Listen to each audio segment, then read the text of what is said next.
in the US, it's, my materials are as competitive as can be, that they're going to be looked on favorably.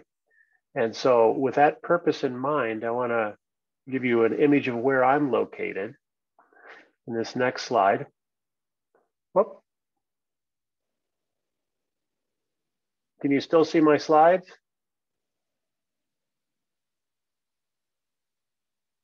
Yes. Again, okay, I don't know what happened there. There we go, that's good. So something opened that shouldn't have.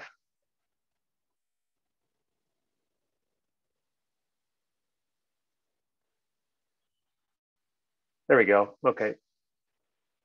So where I'm located in the US is in the state of Michigan, and it's highlighted in green on this map. And where that little tiny helmet is, that white helmet, that's where Michigan State is located. So that gives you a picture where I am at this hour.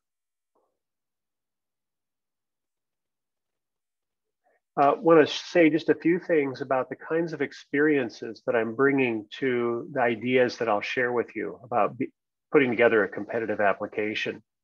I'll start with some professional experiences that have really shaped my views. I've been viewing and reviewing PhD applications for over 30 years. And I've also been mentoring doctoral students for that same period of time. And for about the last 20 years, I've been speaking like this to prospective PhD students about how do you put together a competitive application. And then I've done this kind of reviewing, mentoring, and speaking while at 3 different universities. And their symbols or their logos are pictured here. And the one on the left, Pittsburgh, was a private university. Connecticut was a public, and then Michigan State is like a mixture of the two. It has kind of private and public qualities to it, although it's usually referred to as a public university. So each are a little bit different, and so it gives a kind of breadth to the set of experience I have in reviewing PhD applications. I've also been a visiting scholar at 2 universities. Here pictured on the right, University of California at Berkeley, and then at Columbia University in New York City at their Teachers College. So given all these experiences, I've really tried to pull together some thoughts in this time we have together to help that competitive application come together for you. In addition to professional background experiences, I also have some personal experiences. My wife and I have 3 children, and so we've helped mentor them through the application process. And so we've seen it not only as a kind of academic, but as a parent. And so this is a picture of our son. He's the oldest, and he went to the University of Michigan.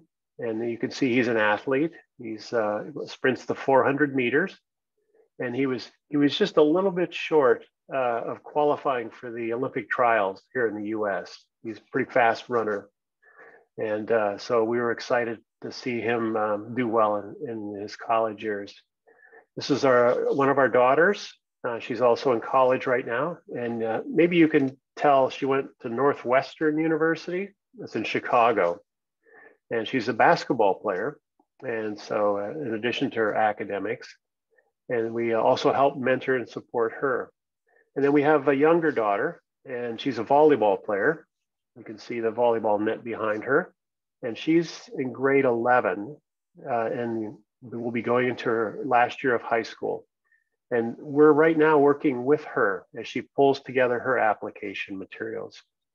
So for my wife and me, we've really thought about this around our dinner table at a really personal level. Like, how do you put together application materials in a way that's really going to stand out? My wife has been an academic also. She's pictured here. And so she and I share many different stories and experiences. And of course, there's me. And I think that's a younger me pictured there. So from both professional and personal experiences then, I want to say a few things about the context of doctoral study in the US. So you have a sense of not just the details, but the big picture. And that context includes many places to study. There are over 1,000 universities that offer PhD degrees. So there's a lot of choice.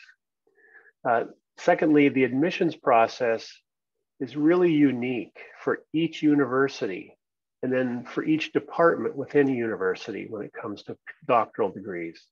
There's no one national or one university process. It varies. So you have to study each carefully. Also, the requirements, the admissions requirements are different sometimes for each university and department. So you got to pay attention to those requirements.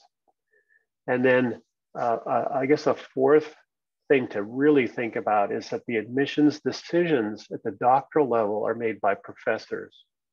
They're your audience. So when you put together your application, you have to keep them in mind. At the undergrad level, there's usually an admissions staff that reviews applications for bachelor's degrees and some master's degrees. But at the doctoral level, decisions are most often made by professors. So that's big picture. Let's talk just a little bit about the process of applying. As you know from Education USA, they have this wonderful 5-step process that is just great. And they're going to be leading you through that and in some detail. Really listen to what they're sharing because I've worked with many colleagues at USA and they're really tuned in and aware of how they can support you. Their 5-step process looks like this. I'm not going to go through all 5 steps. I'm just going to pick out one, this middle one here, where it's about completing your application. And so we're going to isolate that one and I'm going to expand it. I'm going to blow it up a little bit into bigger detail and talk about 5 phases of completing your application. And I'm going to start on the left for what's called personal work, and that's the turquoise color. And then I'm going to go to professional work and just work across to the right, program work, application work, and the interview work. And talk about each of those. So many people want to start with that 4th phase, the one highlighted in yellow. They want to sit right down and start filling out the application. And my recommendation is to put on the brakes or to hit the pause button. And before you start filling that out, I recommend there are 3 other phases to spend some time on. And my reasoning for that is that if you invest a little bit up front in these 3 phases, preliminary phases, when you sit down to fill out the application, you'll have some great things to say. I'll even say they're greater things because you've really prepared for that moment when you sit down and start the process of filling out the forms online. So rather than start with the application work, we're going to step away and step back and start with what I'll call personal work. So this is the first phase of the 5 that I'll talk about. And I'll share the link to these slides so that you can walk through these at a later time if you'd like to. So personal work, let's take a few minutes and look at that. For each of these, I'm going to ask a question like the one on the screen now. How do I approach work? And this is a question that is really about thinking inwardly and doing a self-assessment. So before you're filling out any online application, it's good to stop and say, I'm going to be doing a lot of work for my PhD. What's my general approach to work? How do I come at it? What's my strategy, my mode of operating? And I have a short answer and then a longer answer to this question. And the short answer is it's really good to have an approach to work as if it's a calling. And I've highlighted that word calling, not highlighted, but italicized it, because I want to talk about it in a little more detail. Because it turns out that those who go on for doctoral studies, if they approach work as a calling, things generally turn out a little bit better for them. So to explain what I mean by calling, I have a neighbor here who does research on how people approach work, what their mindset, their mode of operating. And he says there are three approaches people usually take. They approach it as a job, as a career, or as a calling. So I want to say a little bit about each of those. The first is that those who generally approach work as a job, they see it as it's a place I go, I get an income for what I do, and then when work's done, I have money and I enjoy it, and I live and so on. Those who see it as a career approach work as a way to kind of get ahead. It's a way to advance, gain some status, and so on. And the third is those who approach work as a calling. And this approach is about seeing work as one's mission in life. It's the thing you're supposed to do in life. It's your calling, it's your identity. And it turns out that, of these three approaches, one of them tends to produce people who are more satisfied with their work, and they end up being more successful in their work. So that satisfaction and success are things that we look for as faculty when we're reviewing applications. And that approach is that of calling, that people who see what they're going to do as a calling are much more engaged and successful in what they're doing for work. And it turns out that because doctoral studies is a lot of work, you're going to spend 5 to 7 years working on your PhD, that those who come into the doctoral program seeing it as a calling, as something that they're really supposed to do in their life, it's their mission, have a much more successful experience and a much more satisfying one. So it's useful to look inward at the beginning and think about, how do I approach work? And approaching it as a work, as a calling, is a really effective way. And it's something that we can choose. We can decide that we're going to really think about going into doctoral work in this way. There's a related question, and that's, how do I approach life?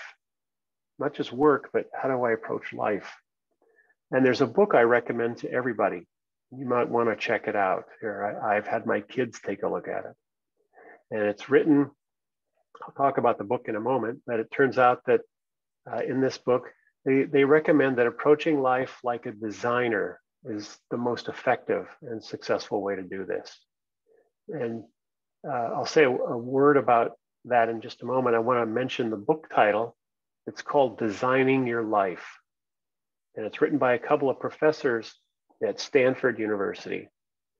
And they found that young people, moving into graduate school and beyond, needed some kind of helpful guide for thinking about making decisions that would be satisfying and successful. And so this book is one that I mention often. It has some terrific ideas. I'm not going to mention them all, but I want to mention two that help answer this question about approaching life. And one of their ideas is that to approach life as a designer means you have a bias for action. And you'll see on the slide here, that simply means that those who do well in doctoral study are people who they're very action oriented. They like to try stuff, test things out, and kind of build their way forward in life, constantly growing. And so, making a decision to see their life in doctoral studies in this way really makes things go better and more satisfying. So this is one of their key ideas. And thinking about your own life, and as I've thought about my own and my kids as well, this bias for action is a really important thing to think about, because in your research as a doctoral student, you're going to be creating new knowledge and contributing to what we know about some aspect of life and in the world. And we want you to see people who take initiative, They have this bias for action. The other idea in the book is called Odyssey living, as you'll see here on the slide. That word Odyssey, you'll probably recognize from Greek mythology. Odysseus, of course, went on a long journey and had adventures and so on. And those who approach life as if it's an odyssey or a journey seem to really connect and do well in doctoral studies, I found. And what that Odyssey living simply means, as the 2 bullet points indicate, is that they really open themselves up. They're people who kind of want to imagine possibilities for themselves and for the future. And they're not set on like one and only one direction, but they're flexible in their thinking. We call that cognitive flexibility. And so this Odyssey living is another kind of characteristic or feature that's good to think about and cultivate in your own life if doctoral studies seems something you want to pursue. So I spent a little bit of time on this first phase. I've called it personal work, and it's work looking inward. And it asks that question, how do I approach work in life? Well, that's a question worth considering here at the outset. And it turns out that those who are the most satisfied and successful in doctoral study are those who approach work and life as a calling and like a designer. So that's the first phase, personal work, the time to look inward and reflect. Let's look at the second phase here, the one highlighted in lime green, professional work. The question here is, how should I prepare for my PhD application? What is it I should do before I even sit down to fill out the online form? And the short answer is, right now, today, begin thinking and acting like a professor does. Okay, and if you're thinking about becoming a professor, that's great. But I'm suggesting don't put it off, start now. And I want to give you a few tips on how you can do that, because often people say, how do I do that now? How do I think and act like a professor today? And I have some good suggestions. And that the key suggestion is to see that what professors do is they do 3 things. They do research, teaching, and service. And professors kind of see the world through this lens of research, teaching, and service. And because they're the audience that you're preparing applications for, you want to understand what they're going to look at in your application. They're going to want to see things related to research, teaching, and service. And you're going to kind of sell them, present yourself in a way so that they understand that you're somebody who's committed to this too, that you're beginning to do things when it comes to research, teaching, and service. So in the next couple of minutes, I want to give you a few ideas of what you could do in these 3 areas before you begin to fill out any application. So when you sit down to fill out that application, you got some things to share. Maybe you've been involved with a small research team or a project, or you've done a little teaching, or you've done some service work, some volunteer work. So let's start with research on the left. You could join a professional organization, whatever your field is that you want to go into, engineering, business, the social sciences, biological sciences, the physical sciences, medicine, law, whatever. Look for the professional organization in your area, whatever your field is. And often they offer a student discount. And so with that low price, it gives you a chance to become a member and begin to get associated. And I know when my colleagues and I sit down to read a PhD application, and we see that somebody has already joined a professional organization for our field, it stands out. It's like they're not waiting. They have a bias for action. Right? They're already doing something, just a small step to begin to move into the field that they want to study in. Also, if you have a chance, read some of the journals in your area that you want to go into. You may only be able to look at the abstracts. That's fine. Note some of the ideas and the issues. You can just do a Google search, journals in whatever field you want to move into, and begin noting the names of people who's doing research in certain areas. And that sounds interesting. I want to know more about that. And so you search on that person's name to see what other research they've done.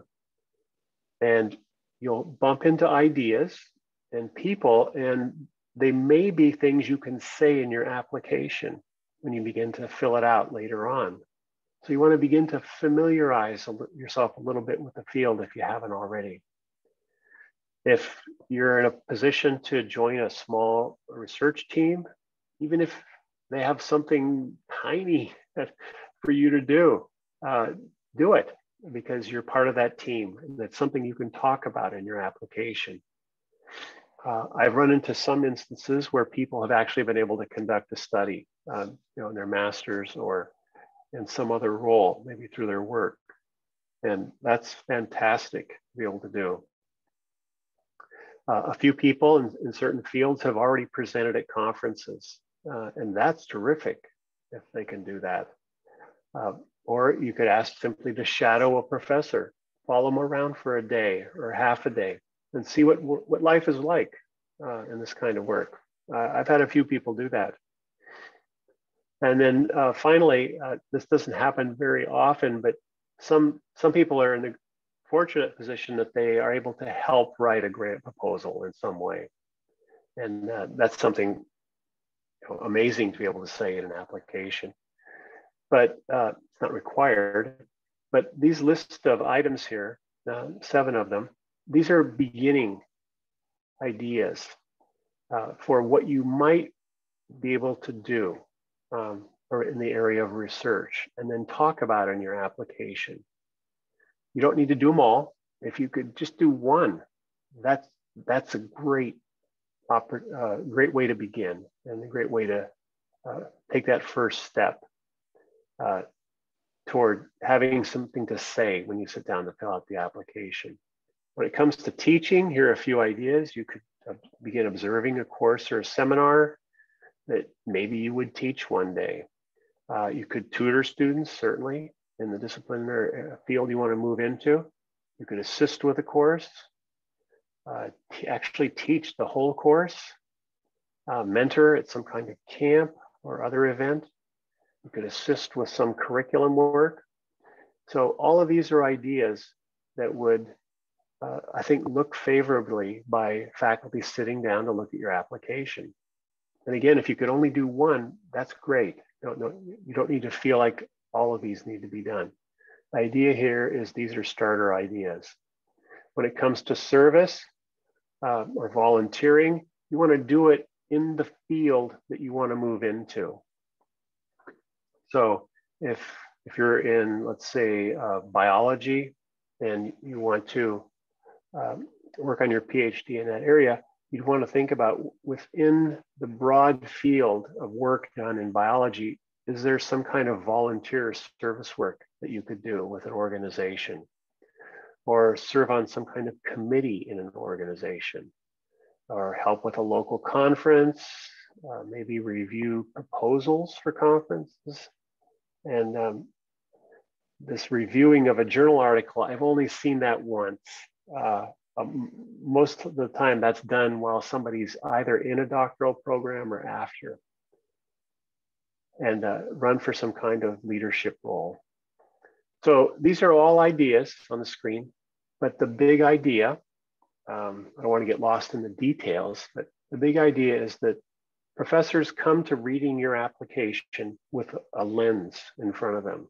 And that lens or that worldview is that research, teaching, and service are what matter in academic work.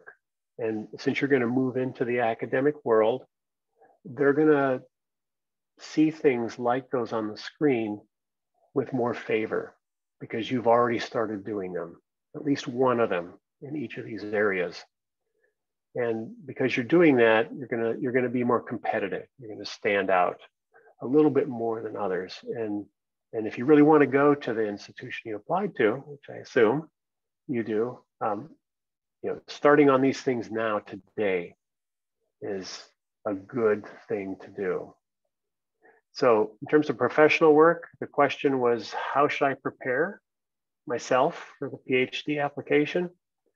And today, start thinking and acting like a professor in terms of research, teaching, and service.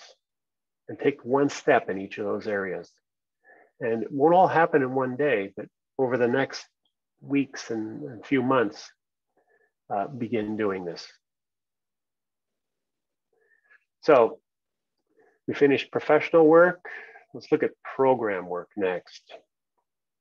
And notice we're getting closer to the application, the yellow highlighted phase there, but we're not quite there yet. There's one more phase that I think is essential to do, program work. And this question gets asked a lot when I have a chance to talk with prospective doctoral students. And that's, how do I find the right PhD program? Because there are a lot of them, as I mentioned earlier.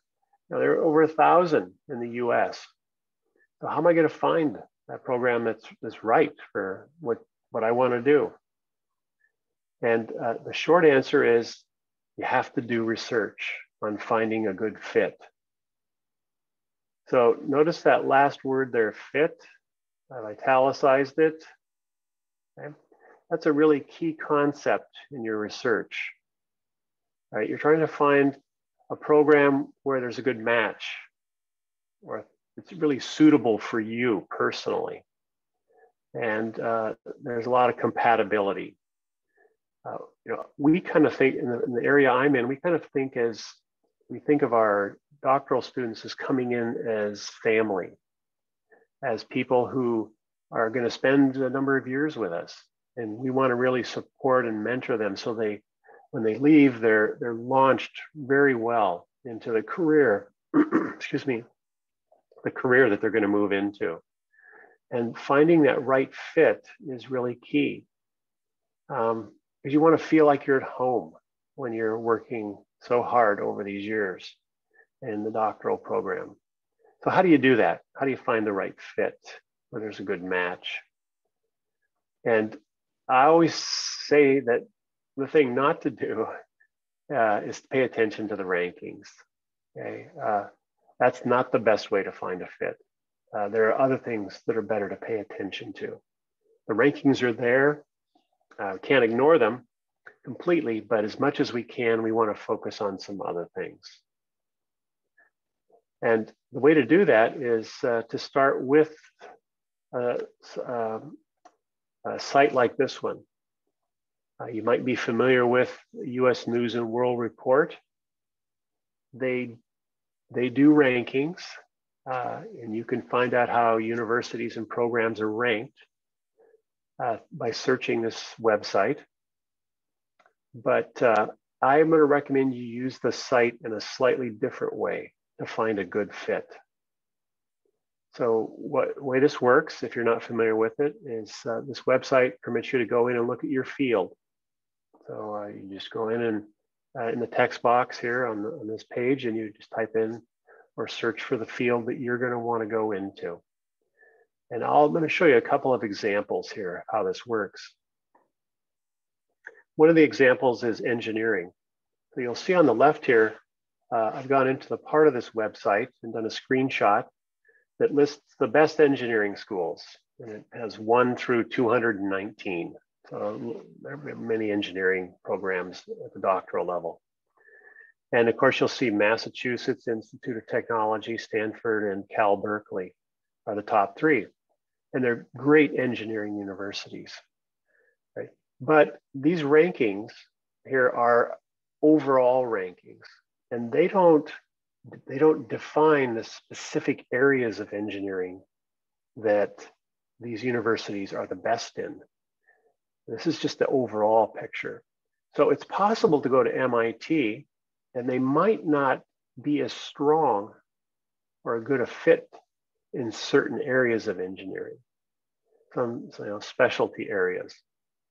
So on the left, I hope you can see my arrow here. There's a little tiny drop-down menu. On the left side, it says all specialties. You can see that. It's right under the word engineering. And it's about the middle of that screenshot. You click on that all specialties tab, a little menu drops down. And it allows you to choose the special areas within engineering. So let's say that you're interested in industrial engineering, like the screenshot on the right. And if you select that, it'll pick the top programs in that area for you. And those are Georgia Institute of Technology, Michigan, and Northwestern. Now, the thing, to me, this is the really interesting thing, is notice that those three industrial engineering programs, Georgia, Michigan, and Northwestern, they're completely different than the overall rankings on the left, which are Massachusetts, Stanford, and Cal Berkeley. So you can see that when you drill down in this site and look at specialty areas, you get a clear picture of the programs that are likely to be a better fit for you. So this idea of looking for specialties is really important as you begin your search. If industrial engineering is your area, you now know I got the right list, okay? These are the programs that really focus on this type of engineering. And so those are the ones you want to begin to look at. And I don't think the rankings are so much essential when you drill down. I would look at Georgia Tech, which is #1, and I would look at whatever's number 50 also. The top 50 programs in industrial engineering in the US, they're all really good, okay? You want to just see this as more like a bullet list than a ranked list. So that's one example using engineering. I'll use another example. I'm in education in the social sciences. So we prepare teachers, we do policy work and research on education and technology and education. Notice on the left that the overall rankings are Harvard, Pennsylvania, and Stanford are the top 3 in the area I work in. But if you go to that little specialty menu on the left, click on the tab, and let's say you're interested primarily in looking at education in high school in grades 9 through 12. Notice that Michigan State, Columbia University, and the University of Michigan are the top 3. So those are completely different universities when you look at the specialty areas. Harvard or Pennsylvania or Stanford aren't mentioned. So you can see how beneficial this is in finding a good fit if this kind of secondary teacher program is where you want to go. So this is the first step, I think, in finding a good fit, is to use this kind of website and go to the area you want to look in for your field or discipline, and then drill down to the specialty areas and begin looking around the programs. And while they're emphasizing rankings, you want to kind of push that out of your view and just see it as a bullet list of potential universities that could be good fit. So let's say you've come up with a list of good fit universities. Maybe you've got 6, 7, 8, or maybe 3 or 4. The number isn't that important. You just want a list, and you don't have to rank them. You're just going to do more research to find out about them. In my experience, I applied to 5 universities, and I was just praying I would be so happy if I could just get into one. And so I applied to Harvard and Stanford, UCLA, and Minnesota and Illinois. They all had good programs in the area I was interested in. And so I sent off my applications, and I just waited and waited, and turned out I got accepted to all 5. And so I had a problem. how do I decide among those five? It's a good problem to have. So I had to do more detective work. I had to do more research. So what did I do? And what do I recommend for you? Here's some things you can do for that further research. One is you want to talk with current and former PhD students. However you can make contact, you want to hear from people who are already in the program. They're going to give you the most honest and direct picture of whether or not this is a good fit location for you. How do you find them? Well, you can do lots of searching online and reach out to people. I have prospective doctoral students contact me often and send an email and say, do you have some students that I can talk with?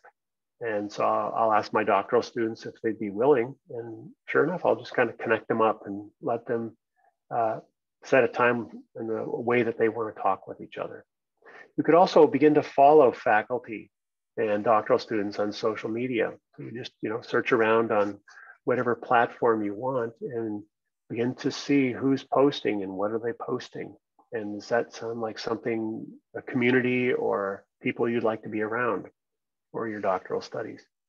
You could also talk with a faculty member.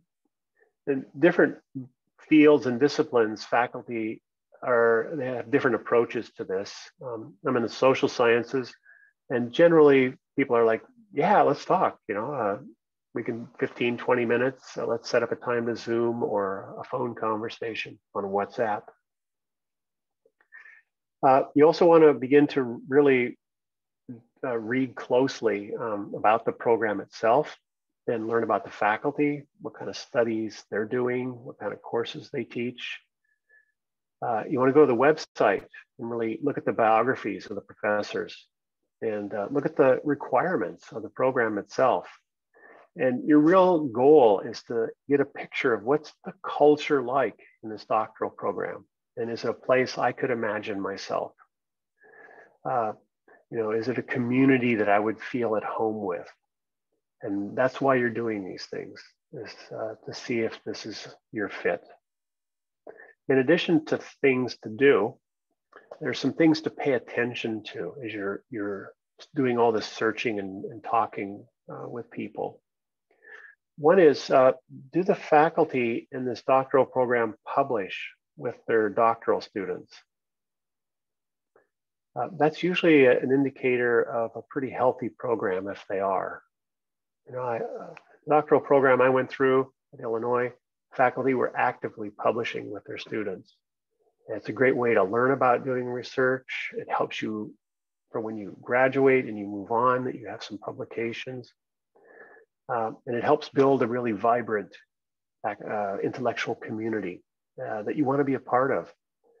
Do the faculty co-present with their PhD students at conferences and seminars? My first academic presentation was with my advisor, and I was shaking. Here I was with this giant in the field, and little me, and he wanted to present with me, and he was really gracious, and he gave me some good advice and was really helpful. And from there, I began to build confidence. And so you want to be in a place where that happens.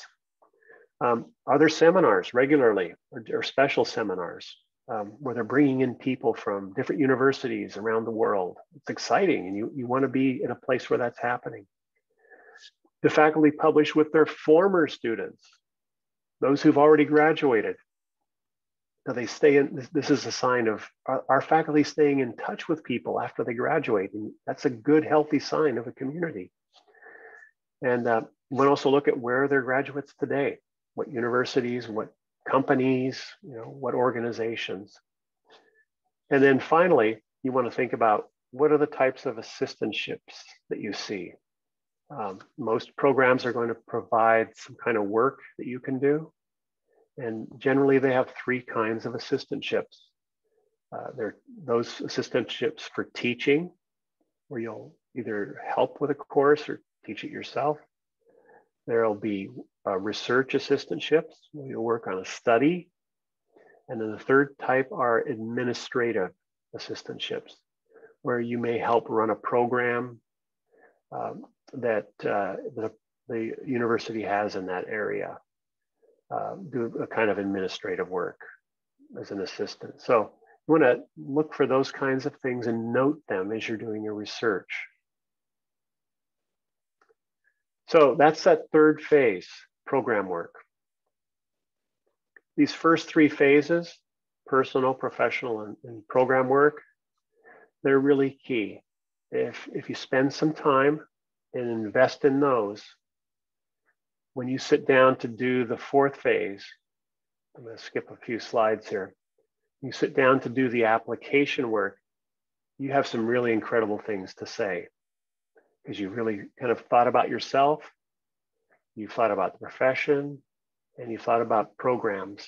And so you have an idea of many things that could be put on in that application. In fact, you might have too much to say, and that's the best place to be, because then you have to choose, the very best of what you've done to be able to showcase in your application. So let's look at the application here. And the key question here is how should I prepare the actual application? And the way you want to, your kind of thinking or your mindset is you want to see yourself as a marketer or a salesperson when you put the application together. That you're trying to position yourself well in a favorable way because you want to be competitive, right? You want to be extended an opportunity to study in this program that you think is a good fit. And so you kind of have to sell yourself as somebody who would be desirable to this program. So they would let you be accepted. Well, there are many parts to the application. I've just listed 10 here, and I'm not going to go through them all, but I want to pick out a couple of them and just make some comments. So I'm going to pick out, well, before I pick out one, let me just make some general comments. One is that the first point here is you think of like a marketer or a salesperson, you really want to demonstrate your commitment. And the way you do that is by having already taken some small steps, such as join a professional organization or get involved with a small part in a research project, or teach a little bit, or help teach, or do service or volunteer work. Those are small things you can say in an application that demonstrate commitment that you've already done. And you're trying to persuade here in a subtle or soft way that you got potential, that I'm somebody that would be good for you to consider. Because really the committee, is this third bullet point highlights, is you want to say that you're really a good bet, that you're someone that would really come in and do well in this program because you're a good fit. And finally, here on this page, you want to personalize your application. So what that means is you want to sort of adjust your materials a little bit so they fit each university you apply to. When I applied to those 5 universities myself, I didn't just make one application package and ship the same one off to each university. I customized it. I made it fit just right for that program because they all had slight differences to them. And I can tell you from a faculty perspective, when we open up an application and it looks like it's very general and generic, it's not reviewed very well. We're looking for somebody who understands us a little bit as a program and as a faculty, and really says, hey, I want to be part of your special community for my doctoral studies. That's what we're looking for. So back to this list now. I want to say a few things about the personal statement now, and then I'm going to talk about that more a little bit later in great detail.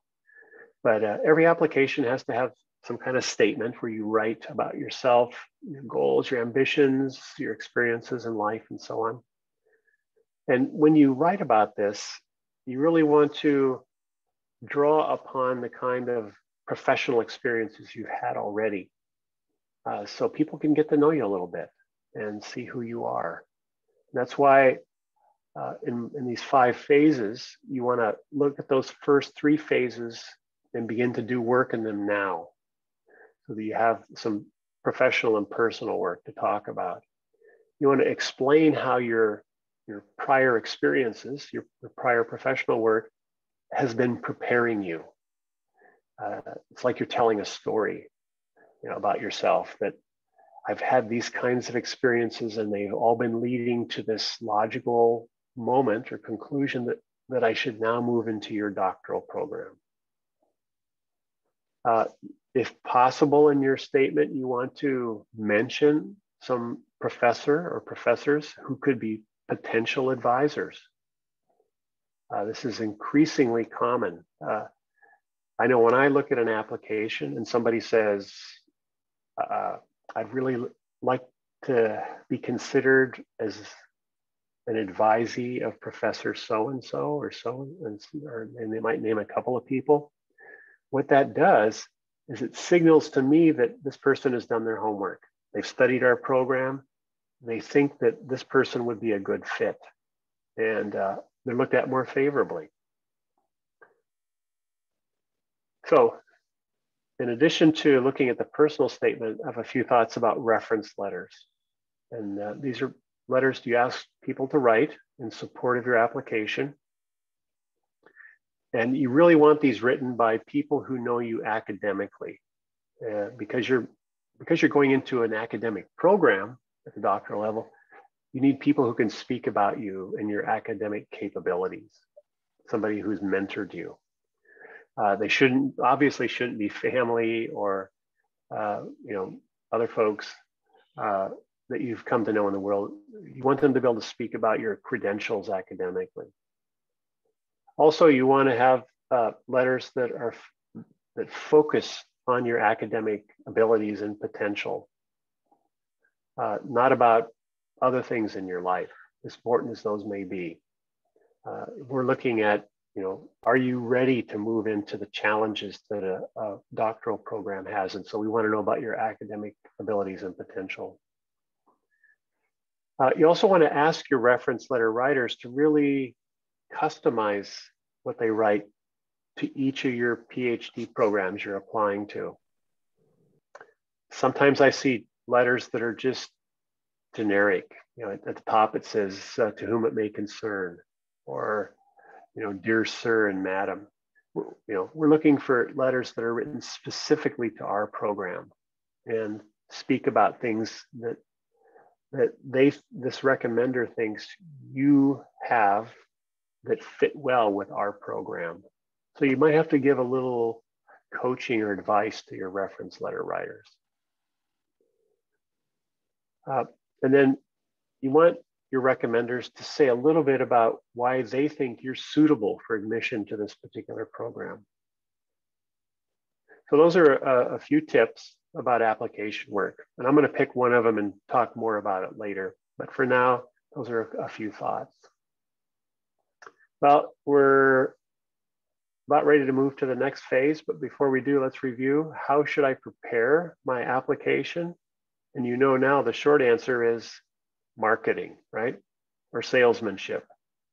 And you're not doing it in a bragging way or over the top way. You're just very softly and gently saying, I'm somebody who's already begun to take steps. And because I'm doing that and I've really studied your program, I think there's a good fit here. That's the message you're trying to send. So let's go to the final phase here, the interview work. It's increasingly common now if you've been applied to a program and your paperwork has been reviewed, for there to be an interview. Thanks to technologies now, this can be done by anybody, anywhere. So how do you prepare for the interview? Well, the first thing you do is celebrate, because this is great news. You've been part of the group that has been narrowed down, and you're one of those being heavily considered. So you want to take just a moment and share with others, hey, I've got an interview, this is exciting. But then once you've done that, you need to think about how you're going to approach it. And the short answer to that question is you want to approach it like it's a conversation. It's not a high stakes drama. It's not a situation where you're going to be grilled with questions that are impossible to answer. It's just simply going to be a conversation. And you want to get ready for that conversation. You want to prepare for it. So how do you do that? How do you get ready for this conversation?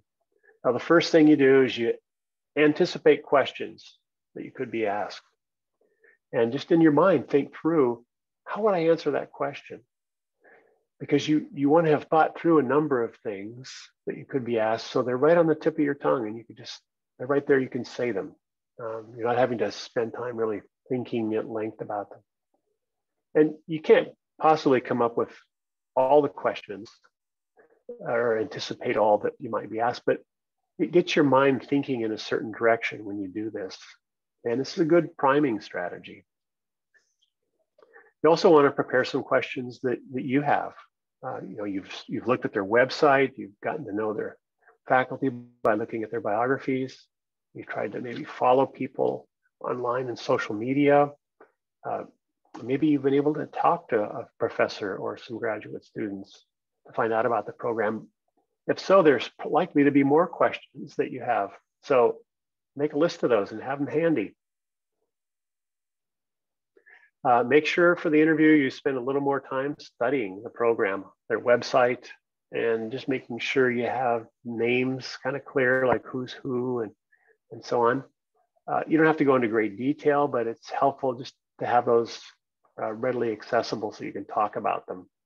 And then, of course, you want to practice.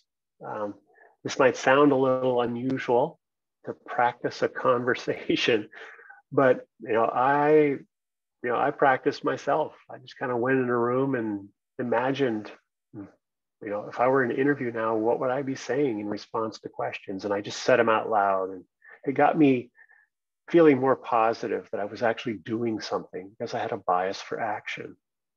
So in the end, this kind of rehearsal makes things flow a little better and feel more natural when you're actually in the interview. And then I think this is my final point here. You want to put as much work into the interview preparing as you did into your application materials. Because you're down to their final short list, and you really want to invest in this conversation like you did all your written materials. So take the time, carve it out in your schedule. So these are the 5 phases. The last one here is the interview work. How should I approach my application interview? Celebrate, right? But then think about it as a conversation that you have to prepare for, that you want to prepare for. So I have a few final thoughts in this first part. First is you really want to take a broad view of the application process. You don't want to jump in and just start filling out a form online. You want to step back and see it as there's some preparation work I need to do. And the first 3 phases on the left here, the personal, professional, and program work, that's the preparation. I'm going to invest in those areas. Another bit of advice is you really want to start this application process early. Give yourself as much time to do that preparation work. I've often been asked how much time. I think ideally a year is the best amount of time to prepare, right? To maybe join a professional organization, get a little more teaching experience, do some service or volunteer work, maybe some other things. But if that's not possible, whatever time you have, try and maximize it so that you give yourself the chance to be as competitive as you can be in what you say in the application. And then I think this is my final bit of general advice. You really want to invest in doing this. Your Education USA colleagues there are going to really invest in you. They're going to invest time. And you want to respond in kind by also investing in what you put together for an application and follow through on it. So those are the 5 phases. As I indicated, I'll be sharing the slides, the link to the slides, so you can look at these at a later time. I'm often asked to just say a little bit about the university where I am, and I'll just say a few words, and then we'll take a little break, and then come back and I'll talk about one part in a little more detail. I'm at Michigan State University. That's our logo or our symbol there, a Spartan helmet. And just a few words about the university. You know where we're located. The state highlighted in green. And our university is part of a group of universities in the US. There are 14. We're called the Big Ten Conference. You'll see in the upper right corner. There used to be 10 universities, but now there are 14. And we span the states that are highlighted there in blue. And originally it was a sports grouping of these universities. All the teams would play each other in football and basketball and other sports. But now we have an academic alliance. You'll see that on the right there, the Big Ten Academic Alliance. And we share lots of things academically. For one, our libraries share books. So no library can own every book, but together we can check things out across different libraries. And Michigan is a state where many students come and study. You'll see that California on the left, Texas in the middle, and New York on the right. They're kind of a reddish highlight. Those are the states most people go to, but the ones in orange are pretty close. And Michigan, we're one of those states. We have a lot of students who come from different parts of the world, and Indonesia is one of them. Just a little bit about our campus. This is our state here in gray, and I'm going to zoom in. We're a big campus physically.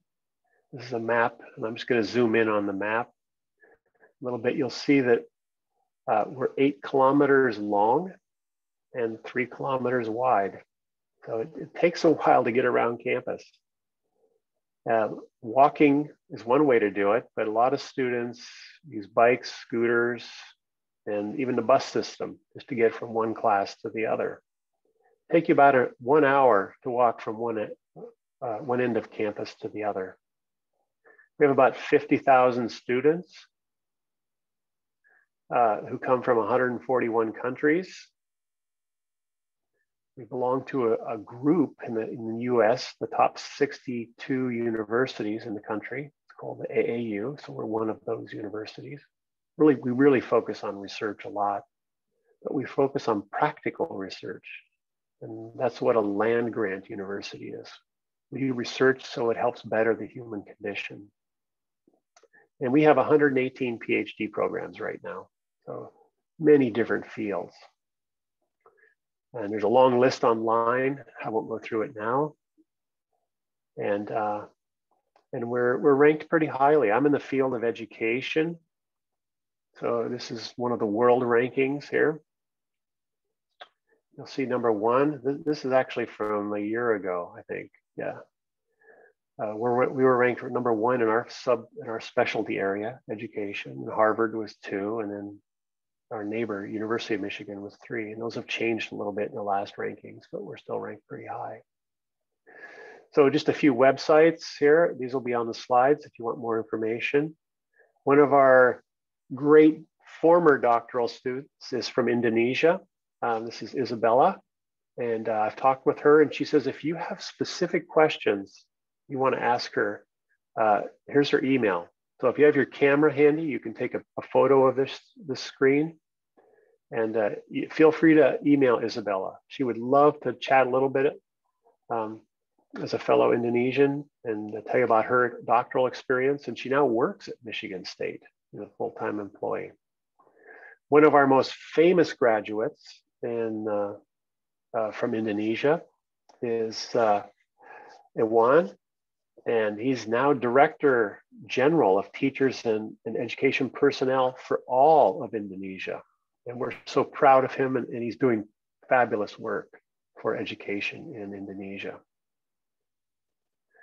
And then if you have specific questions on admissions and recruitment, here's another person you'd want to get to know. And every university has someone like Nicole. They really specialize in doctoral level admissions. So if you want to get a photo of her as well, her email address is there. She'd be glad to talk. This is just a thing, no matter where you would apply, you want to check into. You want to look at their international student office and just get an idea of how well does it work? Because these are the people who help with visas, they help you get settled in. You want to make sure they have a good international student office to help your transition into whatever university you go to. And we have a really good one. I'm so impressed with them. You also want to check out, do they have like a center or a research center or some program that might be connected to some of your interests, or even with Indonesia. And so here at Michigan State right now, we have a conference going on right now today from colleagues from Indonesia and all across the US. And this is the website page here. So we have a real commitment here to many Asian countries. And today, of course, Indonesia is really being spotlighted. We also have student organizations on campus. We have 300 or 400 of them. When we have an Indonesian student association, very active, and they have a web page. And so when you go through the slides here, you can click on this and it'll take you right to the web page. And those are, if you want an inside view of what a campus is like, these students will tell you because they're here right now as students. And they also have, what is this, a Facebook page too. So if you're a Facebook user, you can go to the Indonesian Student Association. My point here is not so much, look just at MSU, but look at whatever universities you're interested in and see what kind of student organizations are there. Because you're going to want to celebrate holidays and connect with people that you can share stories with. And a powerful way to do that outside of your studies is through these student organizations. They're a lot of fun. And I'm going to just skip a few slides here. So we're at a point where we can take a break. Lilith, anything else before we take about 5 minutes? I think we are good. Like for the first session, we finished it's at 3:10. So meaning like we kind of have not really much time for the second session, but probably want to have a quite brief presentation for the second one, Prof. Okay. And right now, to kind of avoid cognitively overloaded, as we have also a lot of, great information from Professor Hartman, let's take 5-minute breaks and then coming back for the second part, because it's really essential to also look at the essay.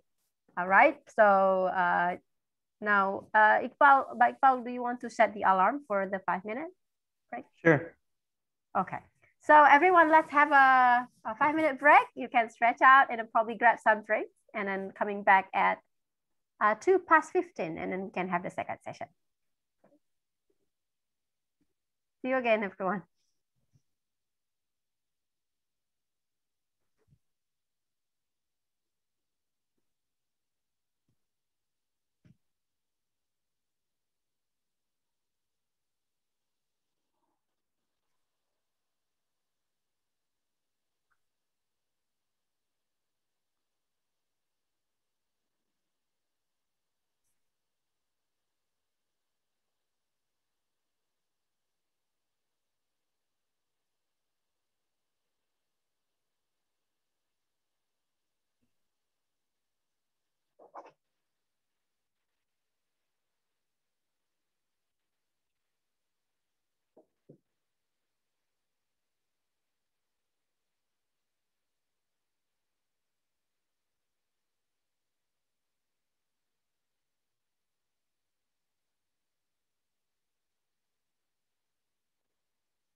All right, so now it's 3:15, time to coming back for the second one. Oh, everyone is still tuning in. Thank you very much for your commitment. I see like 21 participants, including the speakers. Great work, everyone. And now without further ado, I would like to pass the time to Professor Hartman. Every minute's count now, right? You know, we want to get everything. Yes, Professor. Well, thank you. I'm gonna advance in my slides here so I get right to the heart of it here, and appreciate it.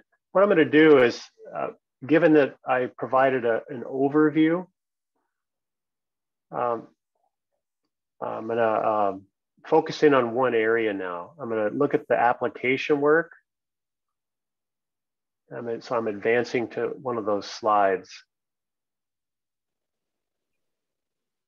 Yep, there it is right there. Thanks for your patience while I get this set up. So I'm going to share my screen now. I can find the screen sharing tool. I don't know, there it is right there, okay.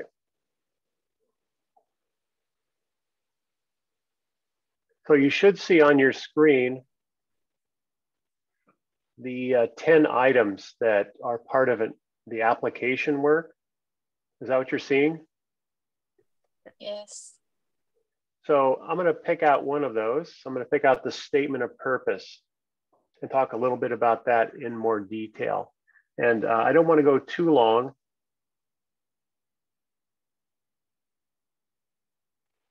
Lilith, can you just give me a heads up? Feel free to interrupt at some point because I want to allow time for questions. Right. Okay, so the statement of purpose is really, you know, and when you sit down to write this, you might think of this as an essay. There are a couple things that are really important to think about. And one is that it's key to respond directly to the prompt that they give you. They're going to say, this is what we want you to write about. And you want to make sure that your writing directly responds to what they want you to write about. And having read essays now for 30 some years, there's nothing more off-putting than someone who's written a great essay, but it's not about what we want to add, what we want to know. And so you want to make sure you respond directly to what they say, because essentially what we do is we might think of it this way: we kind of lay out the essays on a table and we are then comparing among them. And if someone has written about something different, they've taken it off in a different direction, and they haven't responded to the prompt, then we can't really compare that writing with the others that have stayed on topic and followed the prompt. So you want to make sure you respond directly to the prompt. You really want to draw on your experiences, some things that you've done in your preparation work, and make sure that those get foregrounded so that you're promoting, your marketing, selling yourself as a good fit. And you really want to keep the audience in mind, who you're writing this application to. And of course, it's professors. They're the ones who are going to make the decisions. And then you want to customize your statement. That means you want to write a statement in a way that it fits with the program you're applying to. Sometimes I've seen statements that you can tell they're just the same statement that's been sent to all the universities they applied to. And that is not looked at favorably. It doesn't make the application as competitive as it could be. So you want to personalize it.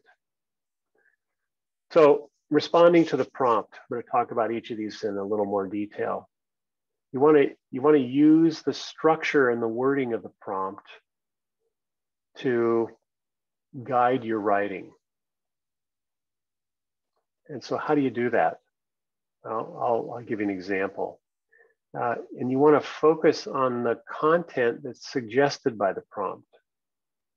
So you not only look at the structure of the prompt, it might say talk about 3 things, and you want to follow that structure in what you write, but then you want to also make sure the content matches up with the prompt. So secondly, when you're drawing on your experiences, you want to make sure that you mention in your statement relevant experiences, because you probably have a lot of great experiences, but you have to be selective and only pull out those that fit with what they're asking. So you're being selective. And this is, you want maybe some feedback from your colleagues at EdUSA or other folks that you know, friends that can give you some really thoughtful feedback as you're putting this together. And when it comes to keeping your audience in mind, remember, you want to understand that the readers of your application, faculty members, are thinking about research, teaching, and service. And so you want to accent or foreground those experiences as you put together your statement. And you're writing to professors at this particular university. So you're trying to personalize or customize your statement. And as you customize it,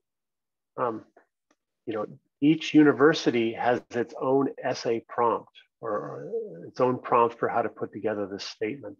So you may have to write several different essays.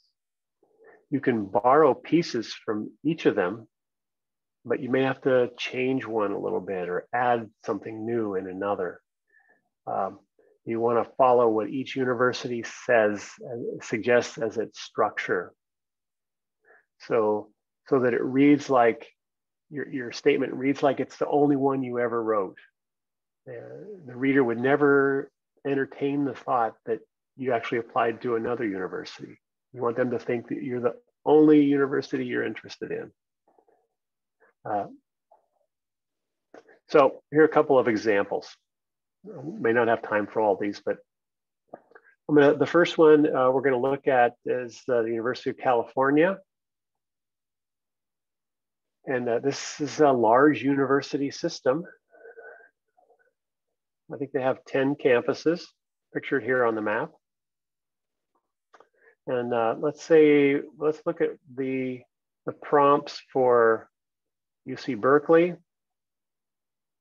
Okay, and this is a screen capture from their web page.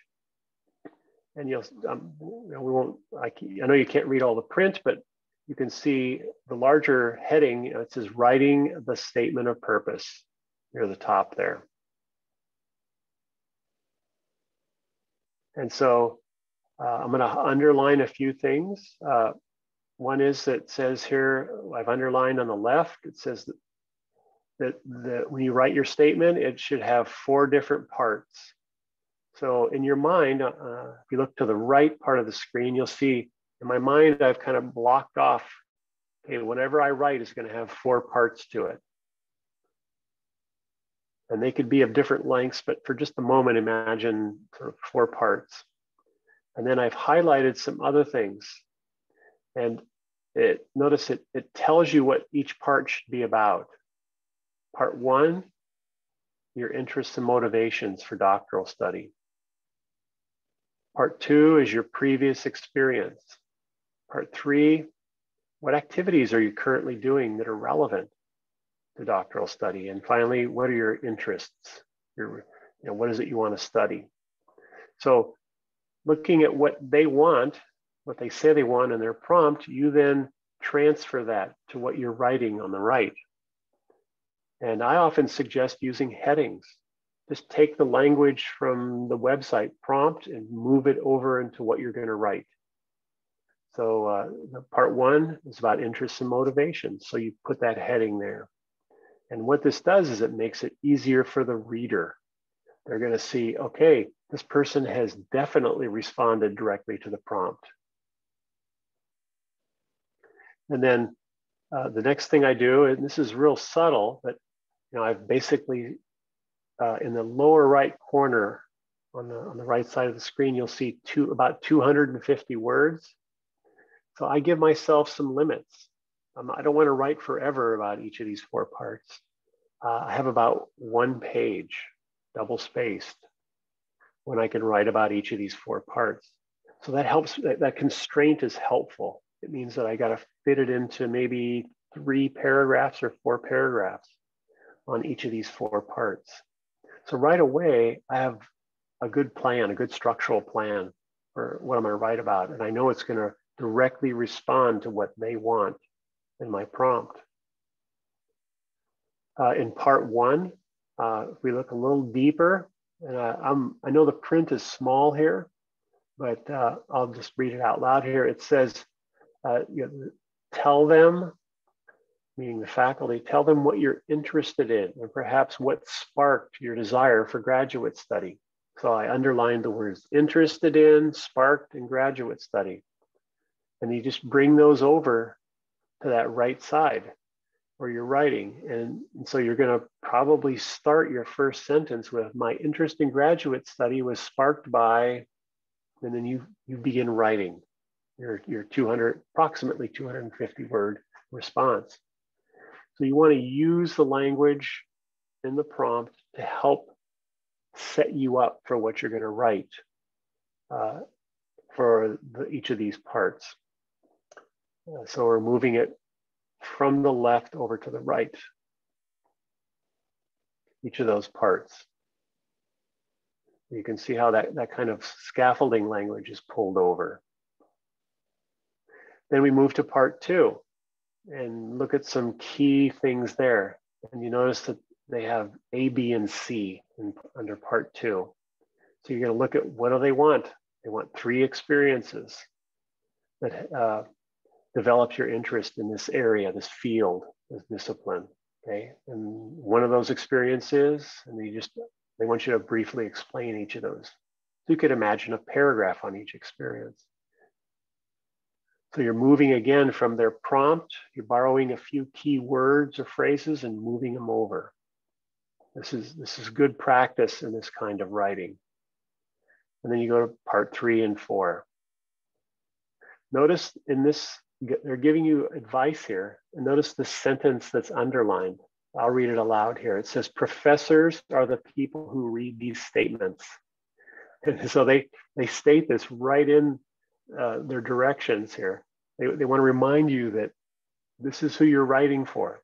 These people are thinking about research, teaching, and service.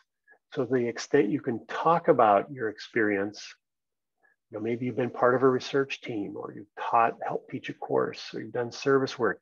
That's why those experiences are important to develop. So you can now talk about them here in your statement. And then down at the bottom here, part 4, I underlined the phrase, convince the faculty. So remember I said earlier, you're marketing or selling yourself as a potential doctoral student.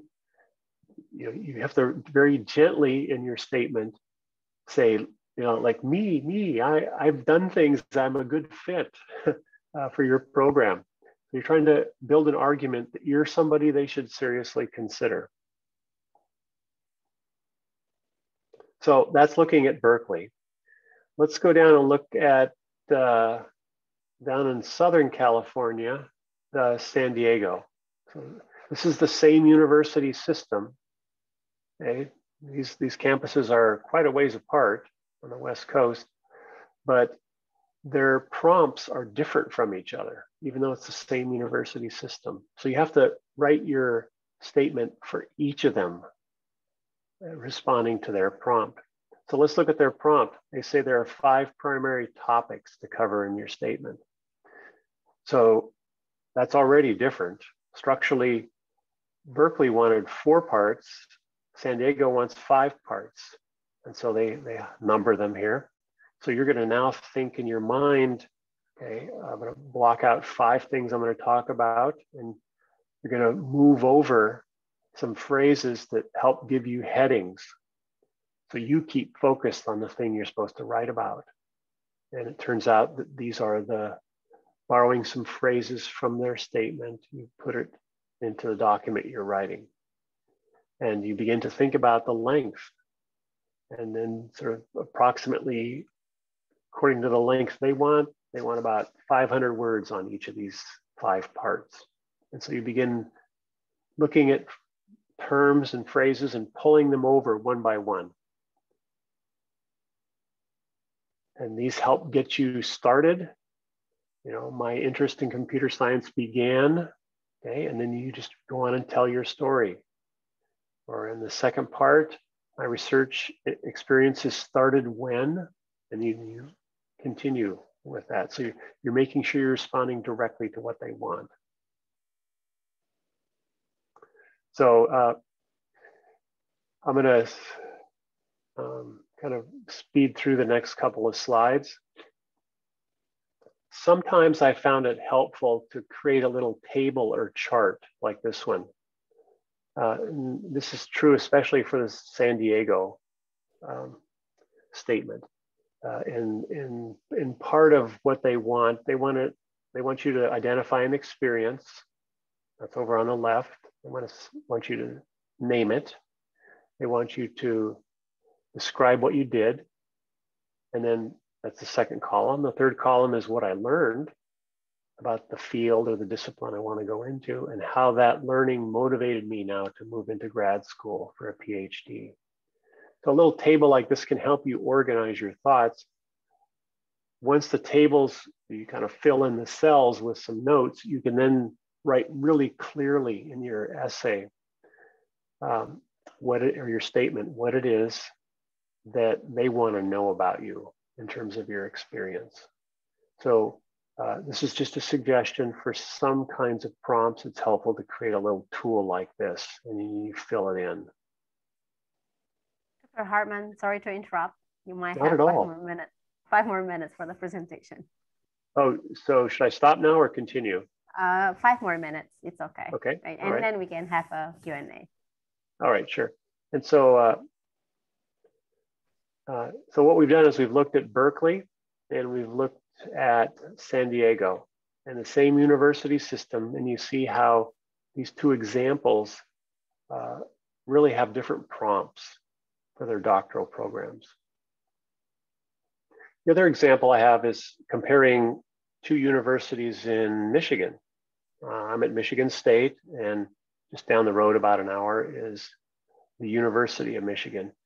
And even though we're very close to each other physically, and people do similar things and work on similar projects at both universities, the statements we want written for our programs can differ quite a bit. I'll just do a quick show here. At the University of Michigan, notice they want, if you look at the headings here, they want two statements. They want an academic statement of purpose, and then they want something else called a personal statement. So you have to write two essays here. And so you want to note that it's not one like it was in California, in both those universities. At University of Michigan, they want two of these. And what I've done, if we had more time, is I've kind of walked through those and pointed out what they want in each. We go to Michigan State. This is what it says on our website. It says each department and program has different applications and deadlines and requirements and deadlines. Go to that program website, a doctoral program website, and follow their directions. So we have 119 different sets of requirements, deadlines, and statements that you write. So you have to really pay attention to what each university has. And so I'm not going to take the time to go through these here. I'm going to just advance those slides. So when it comes to application work, I've really taken time here to look at what's involved in writing a statement. And it turns out, you really want to pay attention to what they want. And then you have to write within the structure and the content of what they want. And if you do that, you position yourself more competitively, because you're gonna kind of sing the song that they want to hear, because you've prepared yourself with research, teaching, and service, and you followed the prompt guidelines for writing your statement or statements that they want. So I'm going to stop there. I know there's some questions. I saw some earlier, and probably one or two more have been added. So I'll stop sharing the screen. And Lilith, would you like me just to start with the questions, or do you want to choose some that you've been following that would be good to begin with? Okay. So, right. So I think we've got a couple of questions asked already, and I would read the question and later on you can address that, right? Okay. Okay, from Pak Said, and asking about the admission, since the admission, decision of admission is decided by professors in the specific department that we are about to apply, does it mean that we address our application in the sense of academics, even if we are not knowing them personally? What do you think, Prof? Well, I think you want to respond in a professional way, and you want to respond to whatever it is they're asking for in that professional way. You certainly won't know them personally, but you can speak in a way that makes clear that you have an understanding of some knowledge about them and their program and the people who are there. So I think it's the kind of communication you would use in most any professional setting. It's kind of respectful. It's one that responds directly to what they want to know for the various parts of your application. Right. Pak Said, is there any further question about that? I got the idea. It's thank you, Buliris. Can you hear my voice? Yeah. Okay. Yes. Yeah, I do really understand that Professor had done in the professional way. And thank you for the 3 words: research, teaching, and service. It's really helpful for me to design my application and to address it in a professional way. Because I tried to apply it last year, I tend to imagine what would I have to say in my application, but now it's got clearer. Thank you, Professor. Oh, you're welcome. Yeah, that's a helpful guide to know how to pull your experiences and give them some shape. Right. Thank you. And we've got a follow-up question regarding the acceptance rates. Okay, we got two questioners for this question. Nggak bisa main pasir. Maybe. Okay, right, cool. No problem. So will international students applicant compete with domestic students? Like, in terms of acceptance rate, is there competitions among international students, or it includes, like including with a domestic student? Well, I think that, everybody's looked at on a kind of even playing field. Different programs will handle the acceptance of students differently. So I can talk out of my experience. The programs I've been involved in, we are very committed to having a diverse set of students come into our program each year. We want people from all over the world, and we're really looking for a good fit. So we consider that as well. We're trying to match up new doctoral students with certain faculty to be advisors. So we have to juggle that. And we really want global representation. We have a commitment to serve the world. That's what our mission is. We're global universities. And so we want people who bring many experiences and many perspectives to what we're going to be doing. And the only way to do that is it keeps us fresh, it keeps our program alive, and it makes us better people and scholars if we do that. So we lay everybody out on the table, in terms of applications, and everybody has a fair shot. Programs are competitive to get into. The program I'm a part of, we had over 90 applicants last year for about 10 openings. And so, people, that should not be a discouragement. That should, I didn't think I would get into the programs I applied to, but I ended up getting into all of them. I was shocked. And so I was glad I applied, and it helped me dig a little deeper, into learning about them. But, you never know what a program's looking for, or what a faculty member's looking for. And so it's worth applying to find out if you can do so. Okay. And we also have the follow-up questions on the acceptance rates. How do the students or applicants know the acceptance rate of each program?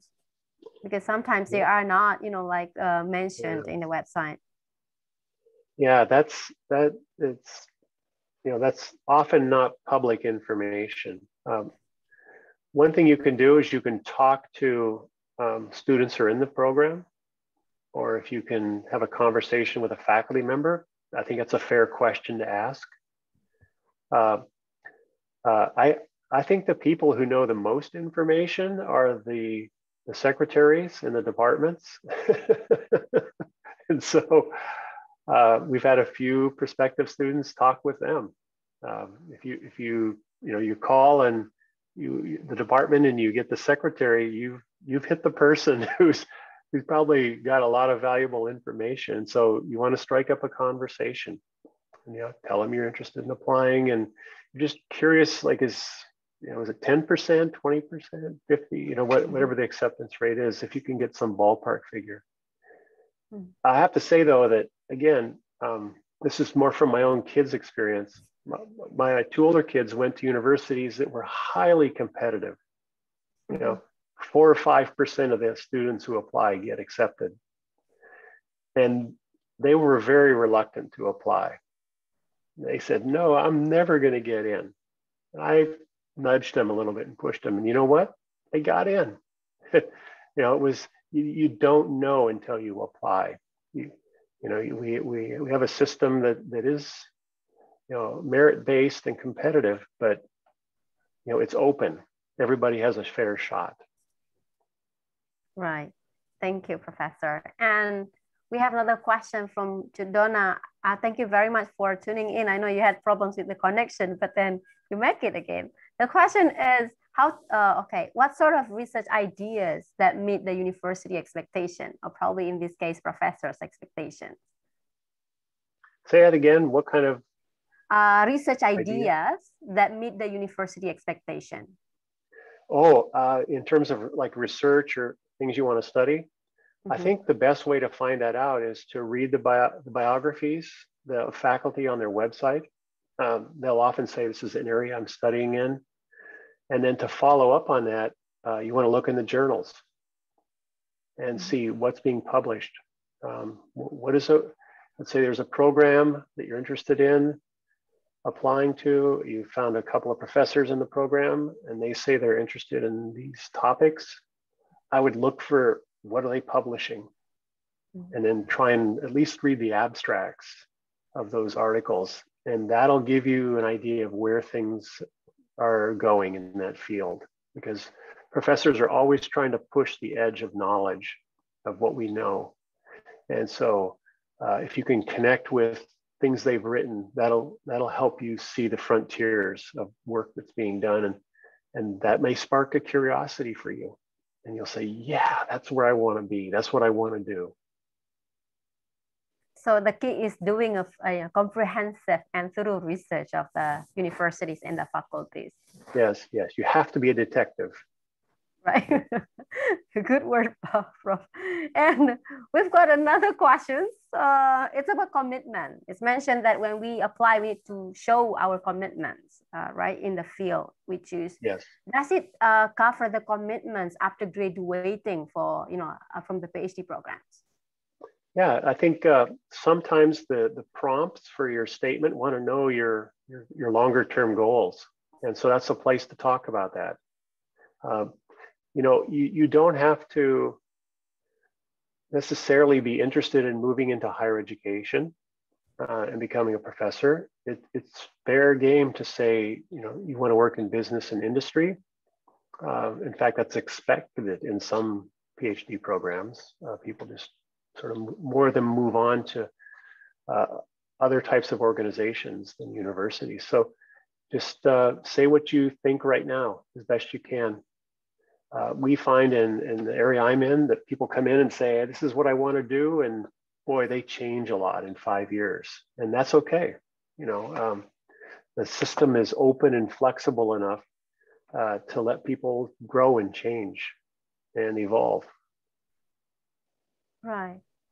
Okay.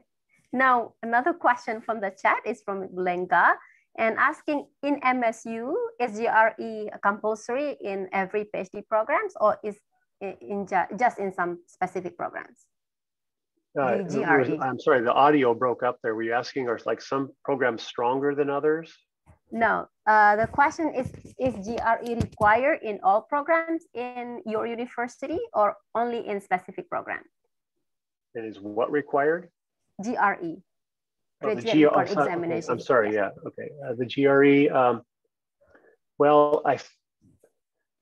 different fields require different kinds of exams.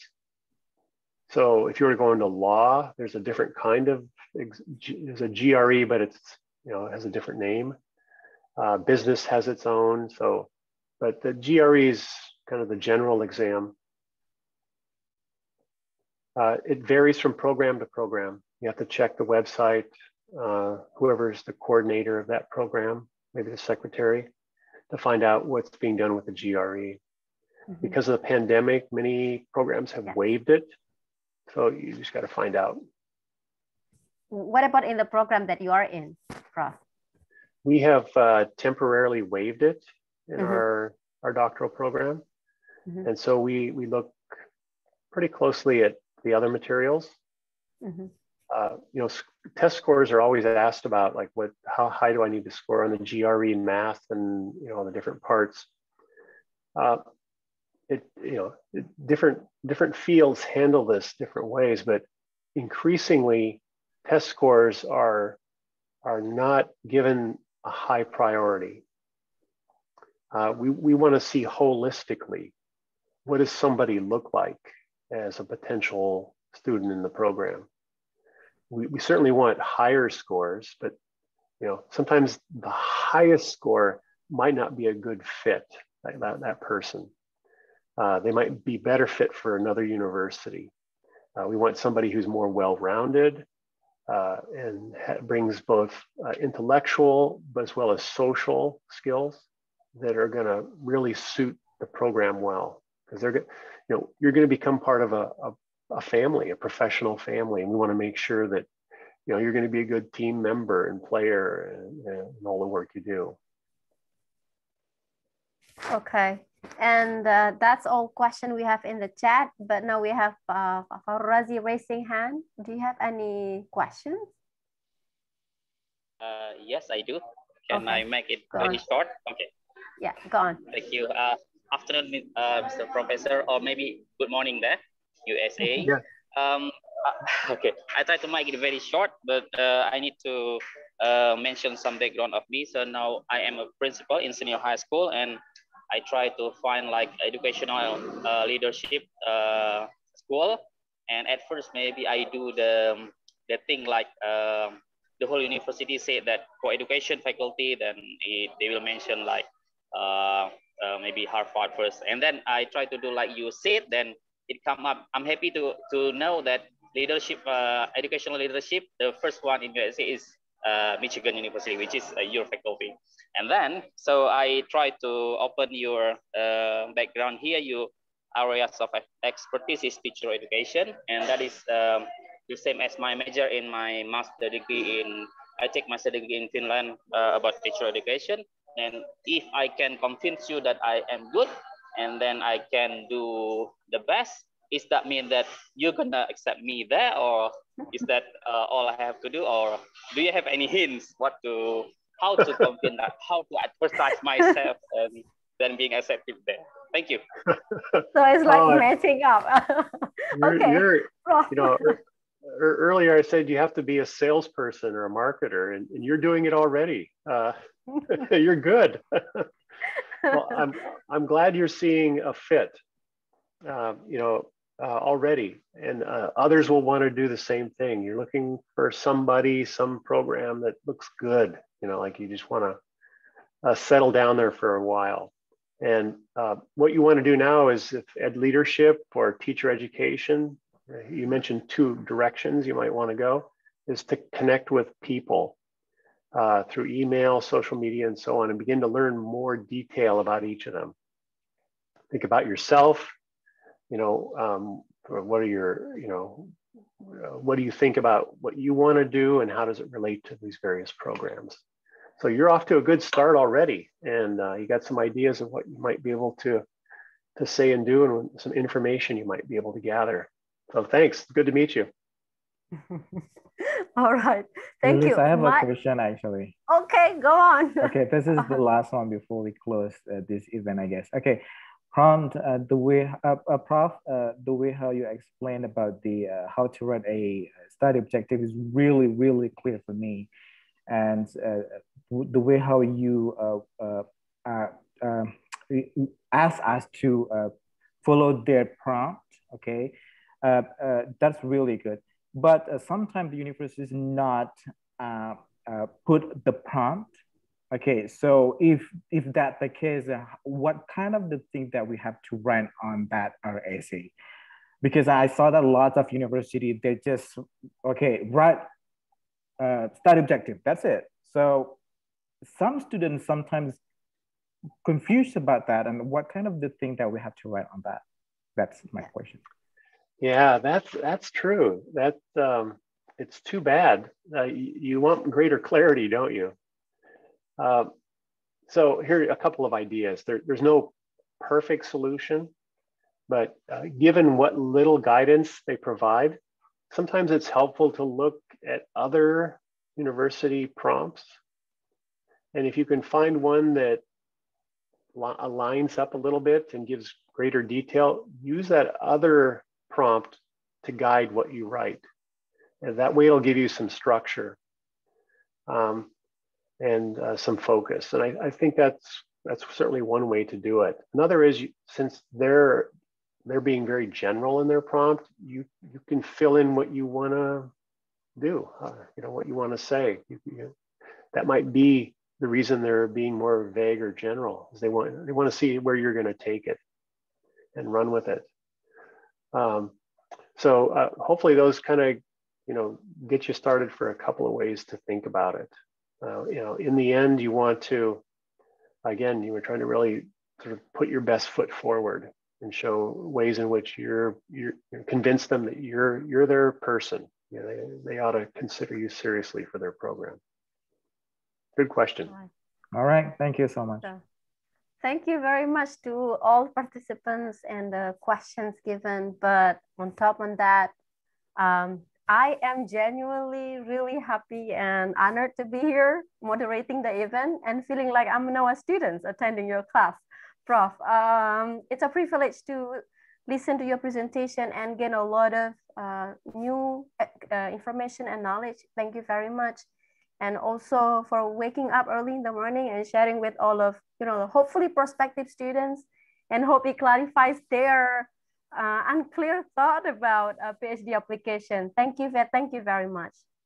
Thank you. It's so good to see your faces. Thank you so much. Thank you so much. Visit Indonesia one day. Yep. Yeah, oh, hopefully, yes, please hopefully. Do. Right. Thank you very much. Have a good early morning, Professor Douglas, and good afternoon, late afternoon, everyone. Almost evening. Right. Take care. All right. Bye-bye. Thank you so much. Have a good day. Bye.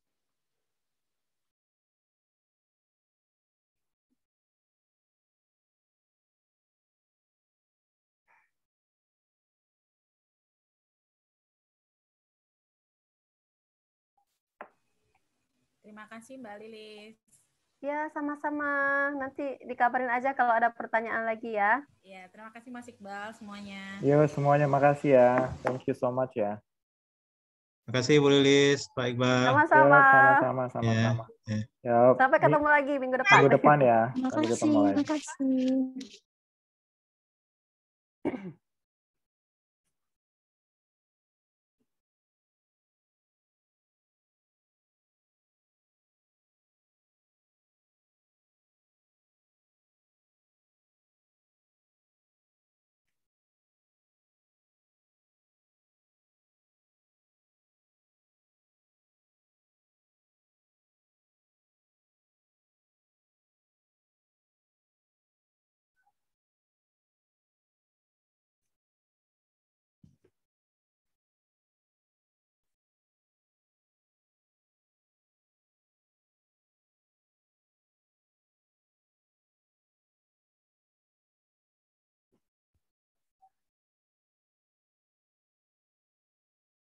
Okay. Yay!